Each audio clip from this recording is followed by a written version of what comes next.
A'udzubillahi minasyaitonir rajim. Bismillahirrahmanirrahim. Assalamualaikum warahmatullahi wabarakatuh.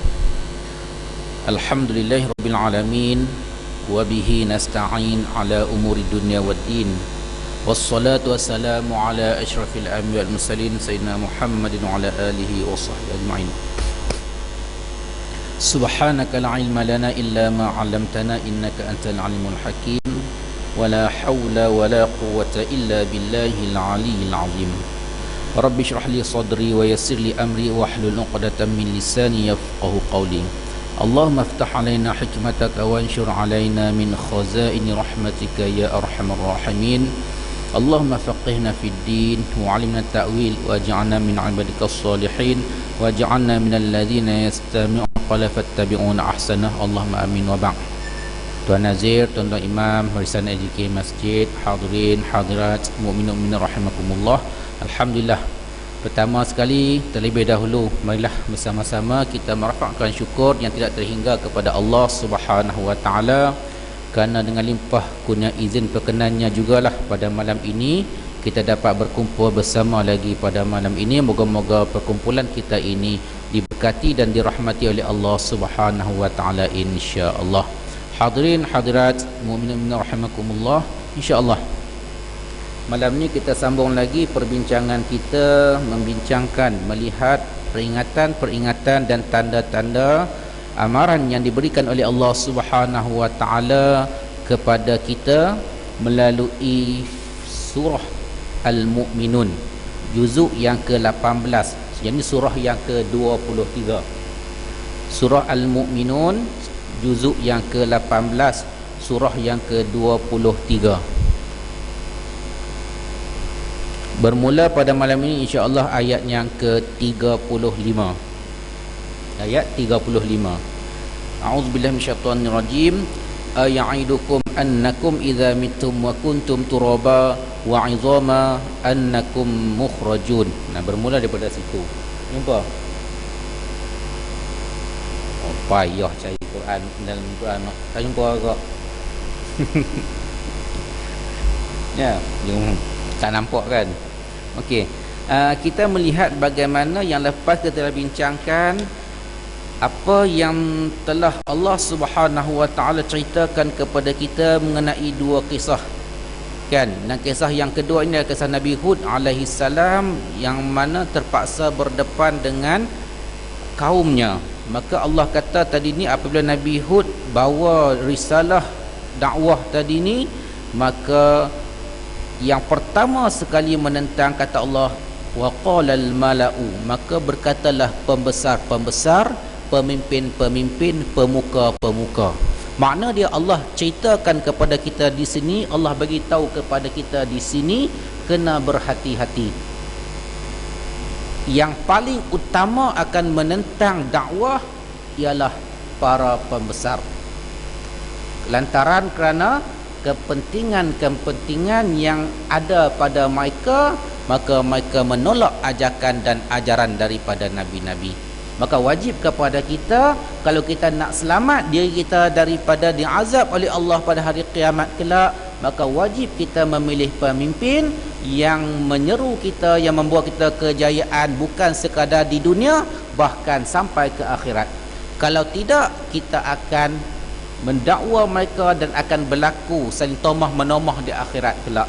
Sebab itu kita bincang yang lepas bagaimana itu yang Allah rakamkan dalam Al-Quran ayat 33. Maka kita tengok ayat yang seterusnya, ayat 35 ini, bagaimana kita kata tadi bila beliau datang kepada mereka, pemimpin kata tadi, kalau kamu patuh kepada manusia yang mana seperti kamu, maka kamu amat-amat rugi. Maka sambungan pada malam ini, maka mereka kata lagi, aya'idukum annakum idza mittum wa kuntum turaba wa 'idhama annakum mukhrajun, patutkah dia menjanjikan kamu bahawa sesungguhnya apabila kamu mati dan menjadi tanah dan tulang, kamu akan dikeluarkan semula dari kubur hidup semula. Makna dia tadi ni hujah seterusnya daripada pemuka-pemuka, pembesar-pembesar tadi ni, ayat 35. Maka mereka katakan, patut ke, boleh masuk akal ke, boleh terima ke, Boleh terima ke yang dia kata tadi ni? Dia kata apa? Dia kata kamu akan mati, lepas tu kamu akan dihidupkan semula. Maka kalau mengguna logik akal pun tadi ni sebenarnya membenar dan membuktikan bahawasanya sesuatu itu boleh hidup semula.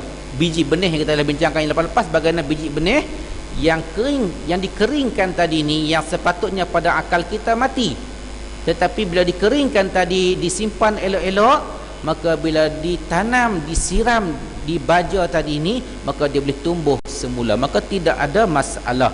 Tetapi kita melihat bagaimana pembesar-pembesar tadi, maka tetap mengatakan bahawasanya kamu nak percaya ke kepada Nabi Hud ni?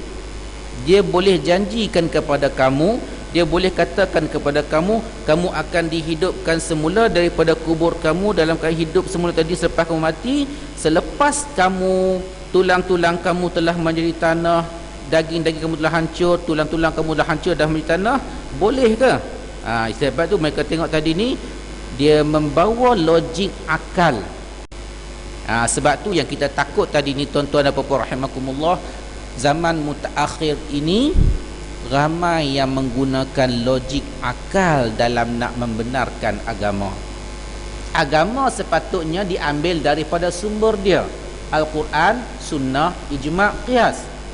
Tetapi sekarang ini dah jadi keliru dan fitnah yang besar, bagaimana agama diambil dan bersumberkan daripada akal. Sebab itulah kalau kita tengok kaum Mu'tazilah dia pecahan. Dia asalnya ahli sunnah wal jamaah elok, tetapi selepas itu dia lebih mengutamakan logik akal daripada dalil syarak, maka dia dikatakan kaum Mu'tazilah yang menggunakan akal. Maka kalau kita tengok sekarang ni, ramai kaum Mu'tazilah moden. Sebab tu tadi ni kita tak boleh sama sekali menggunakan akal dalam nak mengisbatkan hukum-hukum yang berkaitan dengan agama kita tadi ni. Okey, itu maka dia kata dia janjikan kepada kamu, boleh ke kan, annakum mukhrajun, kamu dihidupkan semula. Saya rasa kita tak perlu dah nak huraikan, macam mana yang lepas-lepas kita telah sebutkan, tanda-tanda dan bukti cukup jelas kepada kita kan. Okey, maka ayat yang seterusnya, maka dia kata lagi, hayhata lima tu'adun, jauh sangat, amatlah jauh daripada kebenaran apa yang dijanjikan kepada kamu itu. Maka tak cukup macam tu, dia kata boleh terima ke kamu tadi ni, boleh terima ke kata-kata Hud ni? Hud dia kata yang pertama, kamu dihidupkan semula selepas tulang-tulang dah hancur, badan kulit kamu tadi semua dah di tanah. Boleh terima ke? Kalau kamu terima, hayhata lima tu'adun, amat jauh sangatlah apa yang dijanjikan kepada kamu oleh Hud. Tadi bila kita melihat bagaimana mereka cuba menanam ke dalam, tanam dalam mana? Sebab tu serangan tadi kita lihat, serangan mereka serang akidah. Serang akidah. Bila serang akidah tadi ni, maka goncangkan keimanan. Goncangkan keimanan. Bila iman telah bergoncang, ini yang takut. Sebab itulah kita melihat sekarang ni, orang kafir dia tak serang umat Islam dengan senjata. Sekarang kita tengok sekarang ni, di sesetengah tempat dia serang dengan senjata, di sesetengah tempat dia tak serang dengan senjata. Di Palestin, kenapa dia serang dengan senjata? Sebab dalam ni kuat. Sebab dalam ni kuat. Bila dalam ni kuat, buat macam mana pun tak boleh, dia kena serang dengan senjata. Kita diserang dengan apa?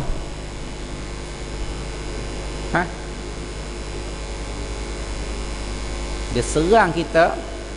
Tengok, saya sebut dah dulu, saya suka sebut lagi kan, kita ni orang kata umat Islam ni, khusus di Malaysia ni, umpama buih Coca-Cola apabila dibuka. Air Coca-Cola kan, bila dibuka, dia meletup buih tu, nampak gah. Lama ke sekejap? Sekejap je. Lepas tu hilang. Sekarang tengok balik, kalau tempat yang kata diboikot dulu kan, apa jadi? Itulah umat Islam Malaysia sekarang.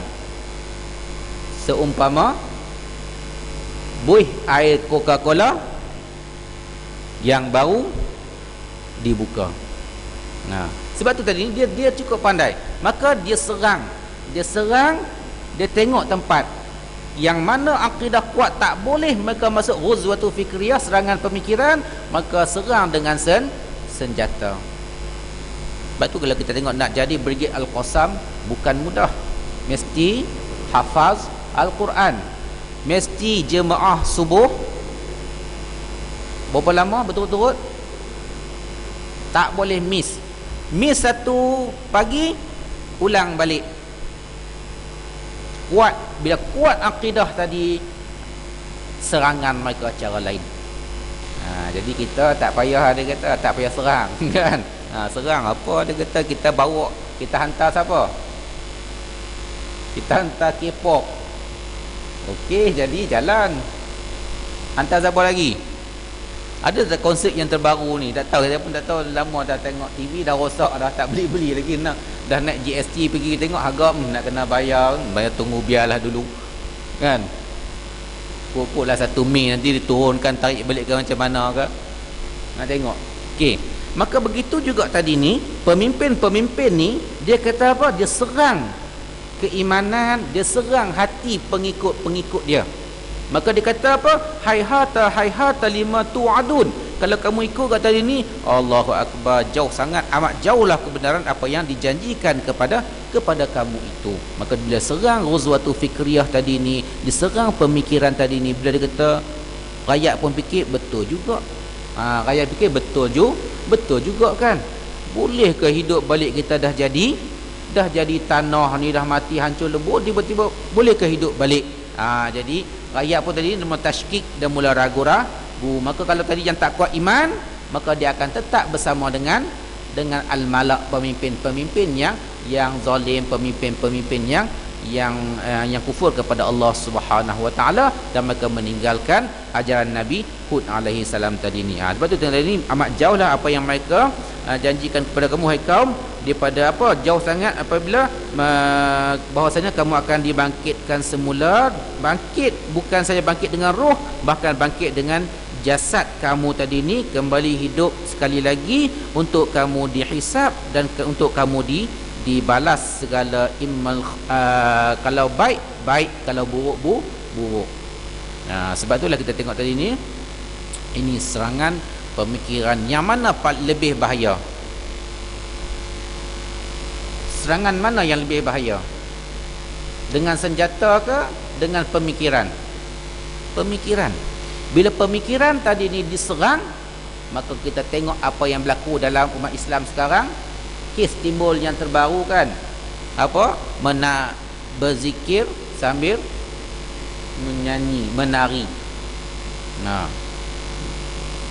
Bising, lupa habis GST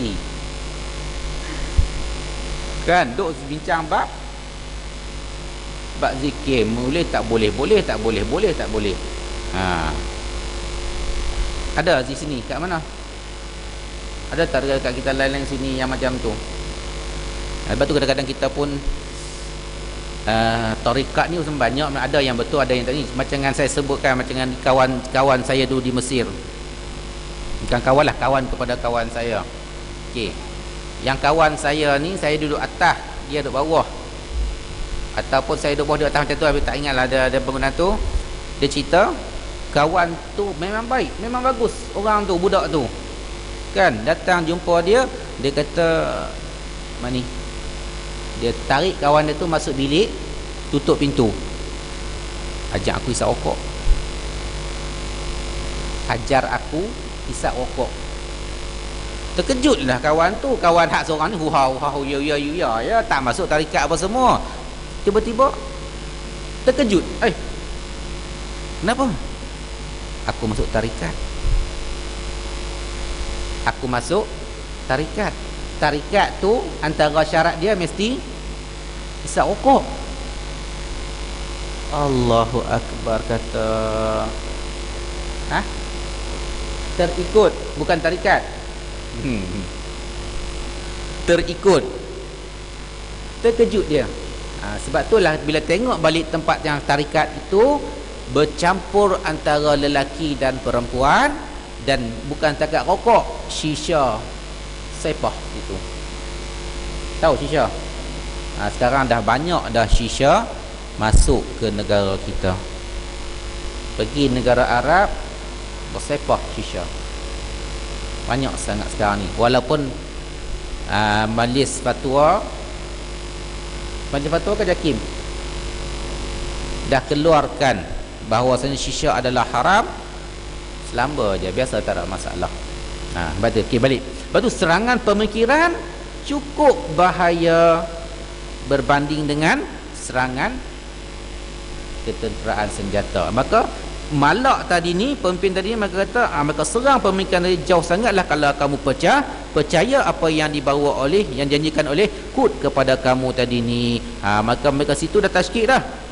Bila dah selesai situ, maka dia kata, dia bawa hujah lagi seterusnya ayat 37, in hiya illa hayatuna dunya namutu wa nahya wa ma nahnu bimab'usin. Maka dia nak kuatkan lagi supaya rakyat tadi ni menolak ajakan dan ajaran dakwah daripada Nabi Hud alaihissalam, supaya rakyat tadi tetap ikut dengan bersama dengan mereka. Maka mereka janjikan, maka apa, in hiya illa hayatuna dunya, tidak lain dan tidak bukan hidup kita ni hanyalah hidup yang sekali sahaja, iaitulah kehidupan di dunia ini. Sekali saja, lepas tu kita akan mati. Kita akan mati habis jadi tanah. Sebab itulah tadi ni kalau kita melihat yang sebut yang lepas-lepas saya dah sebut dah. Sebab itulah yang kita tengok seulang kali lagi, kita melihat kenapa masyarakat barat mereka berani melakukan sesuatu yang ekstrim, sukan-sukannya ekstrim, yang kadang-kadang boleh melibatkan kematian. Kan sebut dah kan, bagaimana kalau rentang, dia boleh rentang, ikat tali dawai di gunung sana, tarik pergi ke gunung satu lagi, dia boleh berjalan di atas dawai itu. Ada tak orang Islam buat? Ada? Kalau ada tolong bagi tahu, saya tak tahu tak ni. Yang ada orang bukan Islam. Sebab apa? Sebab pada dia mudah. Hidup hanya sekali, kita enjoy dengan kehidupan kita. Enjoy dengan kehidupan kita. Maka bila mati tak ada apa dah. Jadi di tanah, selesai, habis. Sebab tu mereka berani melakukan sesuatu yang ekstrim. Kita tak berani. Jahat mana pun kita umat Islam tetap tak berani. Sebab apa? Sebab dia tahu, dia cukup yakin bahawasanya mati ini bukan penamat kepada kehidupan, bahkan mati ini adalah permulaan kepada kehidupan. Bila orang fikir sekarang ni mati adalah penamat kepada kehidupan, sebab tu dia suka buat ikut suka dia. Sebab apa? Dia kata mati adalah penamat kepada kehidupan. Tetapi orang yang merasai mati adalah permulaan kepada kehidupan, dia akan penuhkan hidup dia tadi ni dengan beribadah kepada Allah Subhanahu wa taala. Antaranya, alhamdulillah, kita malam ni kita pegang mati adalah permulaan kehidupan ke mati adalah penamat kepada kehidupan? Permulaan. Kalau mati permulaan, maka kita sedar bahawasanya selepas sahaja kita mati, maka bermulalah kehidupan kita yang sebenar. Maka pada waktu inilah menyesal sudah tidak berguna. Kan? Allah, kalau dulu aku duduk selalu datang masjid, rumah tepi masjid, kalaulah aku selalu rajinnya datang masjid, Allah, ya Allah hidupkan aku semula ya Allah. No, nahi kabi nahi. Kan? Nahi kabi nahi. Sekali-kali tidak. Ada tu Hindustan pun dia ambil bahasa Arab tu. Nahi, nahyun. Tidak. Nahi kabi nahi. Kan? Okey. Sebab tu tadi pada mereka. Sebab tu tadi kata kehidupan ini tidak lain kecualilah kehidupan kita di dunia tadi ni. Kita hidup di dunia, setengah daripada kita akan mati, setengah daripada kita akan hidup. Kan? Setengah macam biasalah dia adanya hidup dan mati. Bila mati akan ada generasi lain yang akan hidup. Maka itu pusingan kehidupan. Itu saja pada mereka tadi ni. Wa annahu la i'adata wala hasra wala ba'th. Sesungguhnya tidak adalah kita akan dihidupkan kembali, tidak adalah kita akan dihimpunkan semula, tidak ada kita akan dihimpunkan, tak ada, semua tak ada. Yang ada kita tadi ni bila kita mati maka habis semua dah. Sebab itulah kehidupan tadi ni, ini pada pandangan orang-orang kafir yang tidak mempercayai. Bahkan mereka ni nak train inilah, mereka nak masukkan inilah ke dalam hati rakyat pengikut mereka. Bila rakyat tadi ni tetap bersama dengan mereka, mereka tetap mendapat keuntungan dunia. Buat apa nak ikut Nabi Hud? Kita duk agak-agak lah apa yang dilakukan oleh umat Nabi Hud pada waktu tu.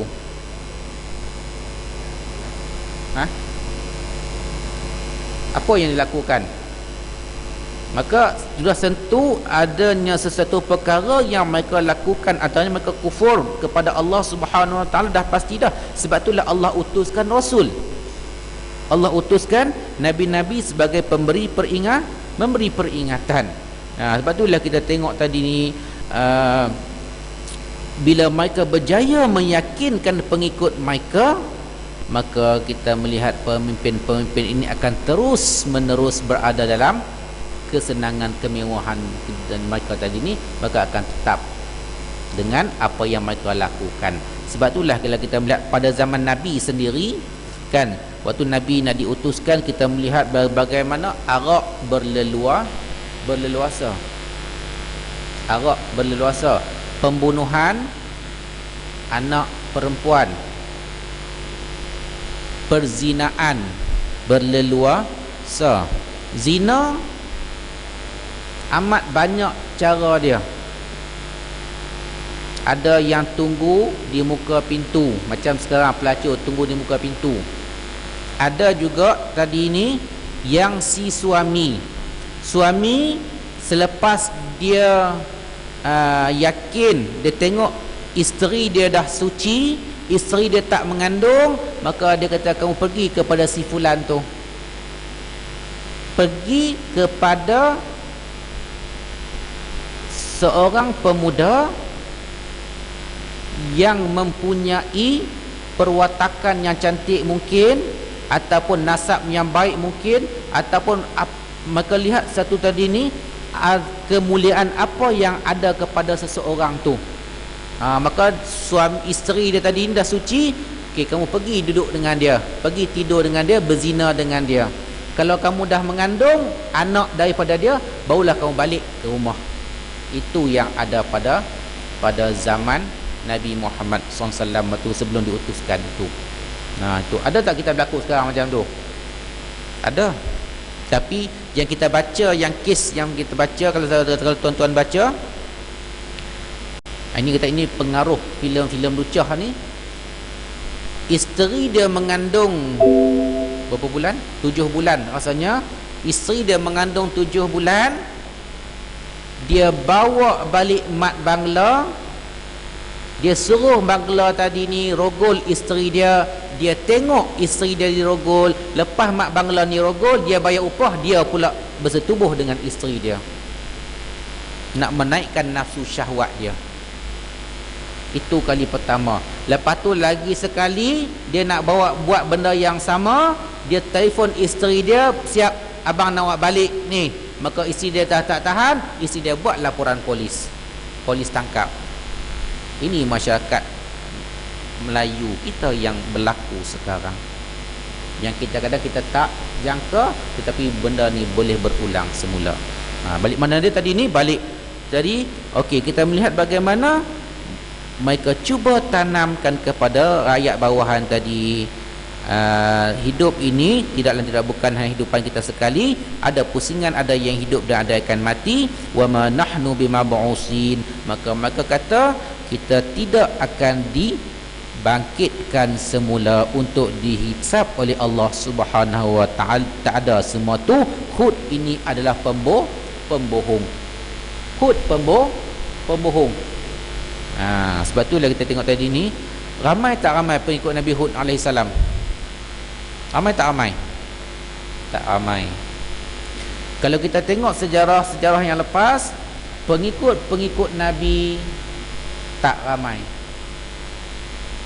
Mereka tetap dengan agama lama mereka, cara kehidupan adat kebiasaan yang mereka buat.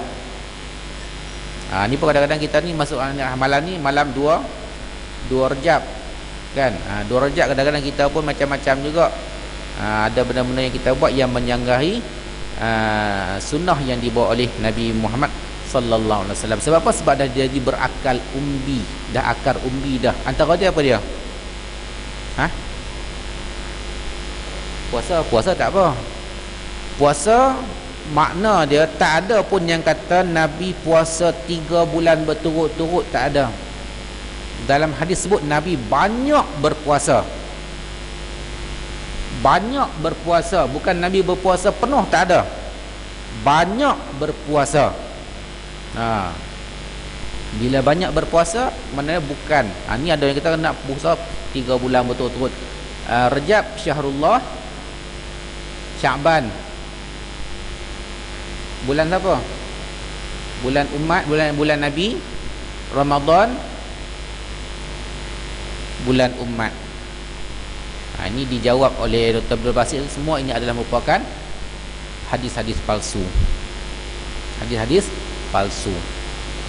Tu kita kena hati-hati sikit.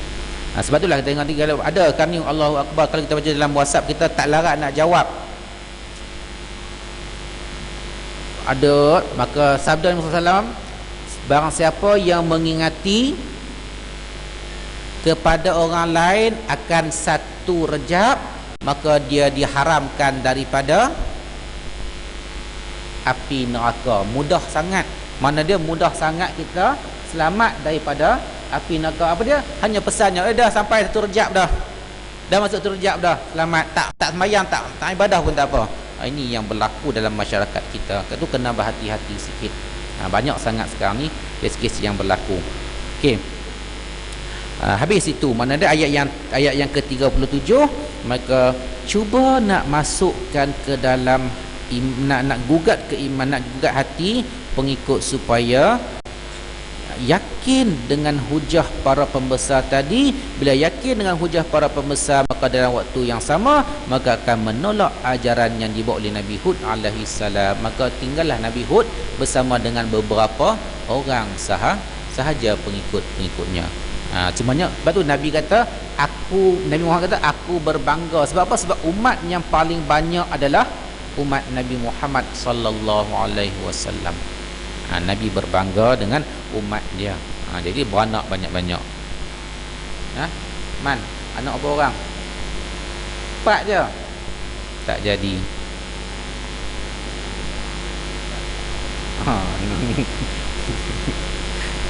Ada orang rumah tak? Ada orang rumah tak? Ada. Siap balik lagi, tahu-tahu kat luar nanti. Kan? Okey. Dah habis itu bahagian mereka. Maka sekarang ni masuk seterusnya, berkata tadi ni in huwa illa rajulun iftara 'ala Allahi kadhiba wa ma nahnu lahu bimu'minin. Maka dia kata tadi ni ayat yang 38, tiadalah dia Nabi Hud itu selain daripada seorang lelaki yang mengada-ngadakan perkara dusta terhadap Allah, dan kami tidak akan beriman kepadanya. Sekarang ni tadi ni mereka tomah. Sekarang masuk lagi, maka kata apa? Maka kata Hud ni yang dia dakwa kata dia jadi Nabi ni kan, yang dia katakan bahawasanya kita akan dihidupkan semula ni, dia seorang lelaki yang mengadakan dusta kepada Allah Subhanahu wa taala. Sebab tu kata ini in huwa illa rajulun. Hud ni tak lain kecuali illa rajulun, seorang lelaki saja. Maknanya bila tadi ni disebut seorang lelaki, dia tak sebut seorang rasul, sebut seorang lelaki, maknanya dia menyamakan taraf Hud dengan orang ramai. Bila sama taraf, tak ada apa beza. Azam.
Okey, kita tengok sekali lagi. Sebab tu lah tengok tadi ni, bila dia kata illa rajulun, seorang ke tak lain Hud ni tadi ni, mana dia adalah seorang lelaki, maka dia menyama taraf Hud, Nabi Hud alaihissalam dengan orang rakyat yang biasa. Bila sama taraf tadi ni, tak ada apa keistimewaan, tak ada apa perbezaan, buat apa nak ikut? Sebab tu dan ini teori ini diguna pakai sekarang. Sebab itulah kita tengok kedapatan orang boleh menomah, alah ulama pun bukannya tak, dia pun bukan maksum. Nampak? Ulama pun bukan maksum, dia pun salah juga. Nampak? Dia menyama tarafkan tadi ni, maka komen. Sebab itulah kita tengok tadi, sebab tu kita takut kita berada dalam dunia yang penuh dengan fitnah yang kita tak sedar. Bila kita menyama tarafkan ulama macam biasa, mudahlah kalau macam tu kan. Nak mati nanti, kalau nak mati ataupun dah mati dah, semayang, siapa-siapa pun boleh semayang. Nak buat apa lagi? Tak payah panggil. Ini tak, bila sakit kelang kabut cari ustaz, mana dia ustaz tolong baca Yasin. Baru waktu tu nak ada beza antara ulama ustaz dengan orang biasa. Waktu susah, waktu senang malah tak pakai semua tu. Tak pakai semua tu, otak je lebih tu. Dan jadi sebab tu tengok tadi ni, bila itu yang cuba diterapkan ke dalam masyarakat kepada rakyat dia, tak, Lut ni sama je taraf dia dengan kamu. Bila sama taraf tadi ni, rakyat boleh terima sama taraf. Apa yang Hud cakap, alah Hud. Alah Hud, macam kita sekarang, alah. Bila alah tadi ni, sebab tu kita tengok tadi ni, walaupun ada autoriti setengah pihak, mungkin kita kata ambil JAKIM ke pada agama semua tadi, ada yang autoriti, tetapi masyarakat kita pandang biasa. Sebab tu kita takut tadi ni. Maka bukan sekat lelaki, bahkan lelaki yang mengada-adakan, yang mendustakan ke atas Allah Subhanahu wa taala, dia tuduh macam tu pula. Bila tuduhan yang cukup berat tadi ni, sebab tu tadi ni dia boleh masukkan ni, wa ma nahnu lahu bimu'minin, kami tak akan beriman kepadanya. Maka disebut tadi ni, kami tidak akan beriman terhadap apa yang dibawa oleh Hud kepada kita tadi ni. Maka habis itu, bila bawa tadi ni, maka kita melihat bagaimana yang terus tertipu dengan kelicikan malak pembesar-pembesar yang ada pada waktu itu. Maka bila tertipu tadi ni, maka malak akan terus berada dalam kesenangan mereka, kezaliman mereka dan sebagainya tadi ni, tinggallah rakyat macam biasa. Sebab itulah tadi ni kita baca Al-Quran petunjuk sepanjang zaman. Al-Quran tetap relevan. Kalau kata Al-Quran tak relevan, dia tak faham Al-Quran. Dia tak faham Al-Quran. Okey. Tomahan yang cukup berat kepada Nabi Hud alaihi salam. Maka seperti itu jugalah yang kita tengok bagaimana dituduh kepada Nabi kita Muhammad sallallahu alaihi wasallam, antaranya dituduh sebagai orang gila. Nabi adalah orang gila. Nabi adalah tukang sihir. Nabi adalah penyair. Nabi sampai kata Nabi orang gila seks. Kenapa Nabi gila seks? Bini banyak, boleh himpun sampai 9 isteri pada satu masa. Gila seks. Kalau baca sejarah balik, isteri Nabi semuanya adalah janda-janda yang dah tua. Hanya Aisyah sahaja. Kan? Kita nak tak kahwin orang umur 60. Senyum dia. Senyum tak nak lah tu. Haji, nak tak? Tak nak kan? Kalau nak apa? 18 macam kat baling tu. Kan? Dia 52. Perempuan tu 18 tahun. Tahu lah. Kenal kat misai kot azannya tu sifat misai tu. Allahu Akbar. Okey, habis itu. Jadi kita tengok ayat 38 ini tomahan itu. Maka kita kena berhati-hati sekarang ini sebab itulah dia ada istilah sahabat. Ada istilah sahabat. Ada istilah tabi', ada istilah tabi'in. Ada istilah dia masing-masing. Sebab apa? Istilah ini menunjukkan taraf seseorang. Maka sahabat yang paling tinggi daripada kalangan manusia biasa selain daripada Nabi. Sebab tu ini ada ranking-ranking dia.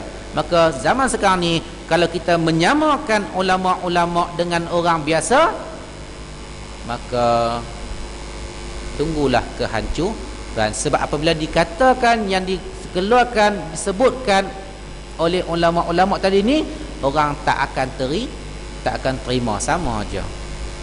Ini fitnah yang berlaku. Okey.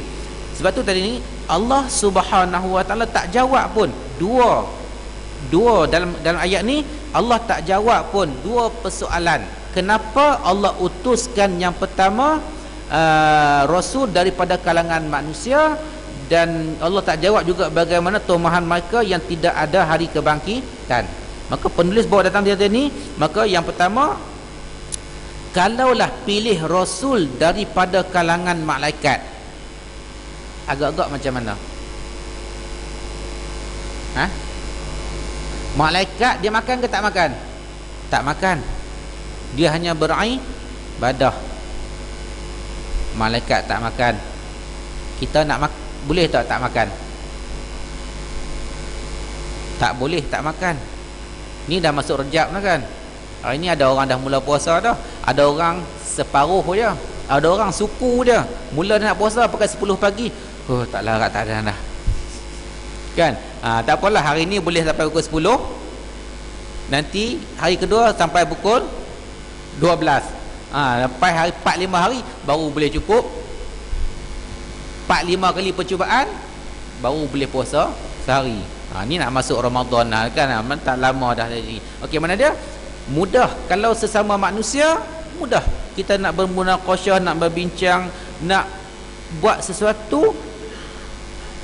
Contoh dia, Nabi sembahyang sampai bengkak kaki. Kita boleh tak sembahyang sampai bengkak kaki? Boleh. Nak tunjuk sifat yang ada pada manusia tadi, boleh. Kan? Nak tunjuk sembahyang Nabi itulah lama. Kalau malaikat, dia tak makan-makan, dia tak tidur-tidur, dia ibadah sahaja, sembahyang sepanjang masa, boleh tak kita ikut? Tak boleh. Sebab tu Allah datangkan Rasul daripada kalangan yang sama, manusia, sifat mereka sama. Kalau Rasul boleh, kenapa kamu tak boleh? Itu nak tunjuk mudah. Boleh jumpa, boleh munaqasyah dan sebagainya tadi. Itu yang pertama. Kenapa dijawab kenapa pilihan daripada Rasul. Yang kedua, orang yang tak percaya kepada hari kebangkitan. Bila tak percaya kepada hari kebangkitan, dia tidak percaya kepada kekuasaan Allah Subhanahu Wa Taala. Sebab Allah berkuasa atas sesuatu. Allah nak buat apa boleh. Jadi mustahil tak bagi Allah untuk nak menghidupkan semula yang telah mati? Sudah tentu tidak mustahil. Itu mana ada hujah tadi nak menolak tadi ni. Okey, dan lepas tu bila sebab tu tengok ni, Nabi Hud, nabi-nabi juga merupakan manusia. Bila manusia ni sama macam kita sifat, maka bila Nabi Hud telah berputus asa dah, memang dah dakwah tak boleh juga. Sebab dia kata apa? Kata putus daripada mereka tadi, wa ma nahnu lahu bimu'minin, kami tetap tak akan beriman kepada kamu wahai Hud. Putus. Bila dah putus macam tu, Nabi Hud pun dah walamma ya Isa, maka bila Nabi Hud dah rasa tak ada dah peluang untuk mereka nak beriman dengan apa yang oleh Nabi Hud alaihi salam, maka Nabi Hud pun kata qala rabbinsurni bima kadzabun. Maka Nabi Hud pun berdoa kepada Allah, ya Allah, unsurni, tolong aku ya Allah terhadap apa yang telah mereka dustakan. Nabi Hud pun berdoa, wahai Tuhanku, belalah daku kerana mereka telah mendustakan seruanku. Bila doa, antara doa yang tidak ditolak adalah doa para nabi. Tak ditolak. Nabi kita Muhammad SAW pun ada doa yang tak ditolak, tetapi Nabi simpan untuk umat dia di akhirat. Sayangnya Nabi kepada umat dia, tetapi umat sayang tak kat Nabi? Tepuk dada, tanya iman. Takat mana sayang kita kepada Nabi Muhammad sallallahu alaihi wasallam? Maka Nabi berdoa kepada Allah, ya Allah, aku telah lakukan segala usaha, segala ikhtiar, aku telah berdakwah menyuruh mereka kepada jalan-Mu ya Allah, tetapi mereka tetap juga menolak, tak nak terima ya Allah. Maka unsurni, tolonglah aku ya Allah, belalah aku ya Allah terhadap apa yang telah mereka dustakan kepada aku ya Allah. Maka qala amma qulil subhun, maka dalam sedikit masa lagi kata Allah, mereka akan menyesal. Allah terima doa daripada Nabi Allah Hud alaihi salam, maka jawab Allah, qala amma qalil, maka sedikit masa lagi la yusbihunna nadimin, mereka akan menjadi orang yang menyesal. Bila apa? Allah turunkan azab tadi ni, fa akhadhathumus sayhatu bil haqq faj'alnahum ghusa'a, maka dimusnahkan mereka tadi ni dengan satu tempikan dengan yang sebenarnya, maka menjadilah mereka seperti sampah-sampah banjir. Maka sebab itulah kita tengok perkikan yang cukup dahsyat yang Allah ceritakan kepada kita. Tiupan sangkakala berapa kali tiup? Berapa kali tiup sangkakala? 2 ke 3?